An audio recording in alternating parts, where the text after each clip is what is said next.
Ahojte všetci a vitajte pri dnešnom príbehu, ktorý nás zavedie do srdca našej nádhernej krajiny. Poznáte Mateja? Je to malý chlapec s veľkým srdcom, ktoré bije v rytme slovenských hôr a dolín. Jeho najväčšou láskou je jar, ten magický čas, keď sa sneh pomaly topí a prvé kvety začínajú maľovať lúky pestrými farbami. Kedykoľvek sa Matej pozrel na obzor, videl majestátny Kriváň. Stál tam ako hrdý strážca, ktorý dohliada na celú krajinu, a Matej si zaumienil, že jedného dňa ho navštívi. S príchodom leta nastali dlhé, slnečné dni a teplé noci. Matej rástol a spolu s ním rástla aj jeho túžba spoznať Kriváň zblízka. Konečne stál pod jeho úpetím. Cítil sa taký maličký, no zároveň ho zaplavil obrovský obdiv k sile prírody. V hustých lesoch pod Kriváňom sa cítil ako v rozprávke. Všade okolo počul štebot vtákov, šumenie lístia a v diaľke zazrel plachú srnku, ako sa napája z priezračného lesného potôčika. Keď prišla jeseň, hory sa obliekli do ohnivých farieb. To bol čas na ďalšie dobrodružstvo.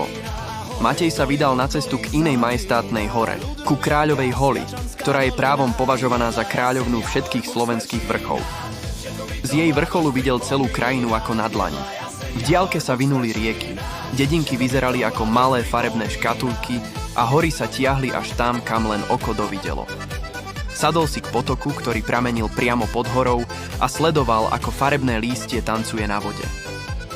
V tej chvíli cítil hlboké spojenie s prírodou a vedel, že toto miesto je preňho výnimočné. A potom prišla zima, ktorá celú krajinu prikryla snehovou perinou.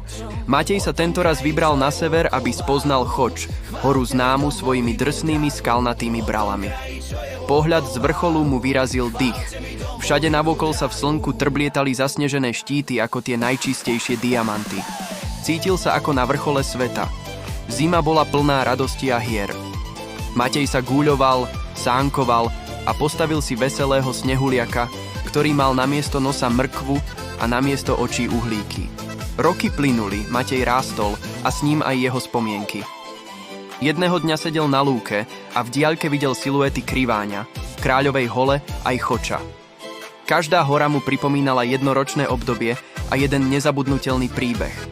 A tak Matej pochopil, že jeho domovina je jeho najväčším pokladom. A vždy, keď sa ho niekto spýtal, odkiaľ pochádza, s úsmevom a hrdosťou v hlase odpovedal: z krajiny, kde sú hory, doly, z tej našej slovenskej krajiny. Ďakujem vám, že ste si tento príbeh vypočuli so mnou. Ak sa vám video páčilo, budem veľmi rád, ak ho podporíte lajkom.